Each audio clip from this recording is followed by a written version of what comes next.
কোন লোকে শাকিব খান ধরা দিলেন? বিমানবন্দরে শাকিব খানের একটি লোক এখন সোশ্যাল মিডিয়ায় রীতিমতো ভাইরাল। তিনি কি কোনো সিনেমা শুটিং করতে যাচ্ছেন? ঢাকাই সিনেমার নায়ক মেগাস্টার শাকিব খান, তাকে সোশ্যাল মিডিয়ায় বেশি পোস্ট করতে দেখা যায় না। হবেই বা কি করে? কারণ এই নায়ক সবসময় সিনেমার কাজেই ব্যস্ত থাকেন।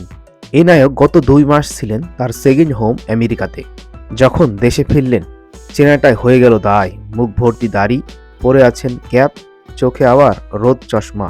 ঠিক এভাবেই হযরত শাহজালাল আন্তর্জাতিক বিমানবন্দরে সেলফিতে ধরা দিলেন। আর এটি তুলেছেন চলচ্চিত্রের এক সময়ের আলোচিত সমালোচিত নায়ক আলেকজান্ডার বো।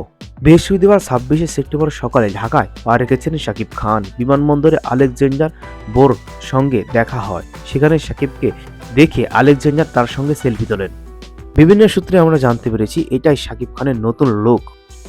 তার নতুন আসন্ন সিনেমা বরবাদ, মেহেদী হাসান পরিচালিত এই ছবির শুটিং শুরুর কথা আছে অক্টোবর মাসের প্রথম সপ্তাহে, যেখানে নায়িকা থাকবেন আপনাদের পছন্দের প্রিয়তমা খ্যাত অভিনেতা ইদিকা পাল। আশা করি বুঝতেই পেরেছেন। তো শাকিব খানকে নতুন লুকে কেমন লাগছে অবশ্যই কমেন্ট করে জানাবেন। আর ভিডিওটা ভালো লাগলে অবশ্যই লাইক করবেন। ধন্যবাদ।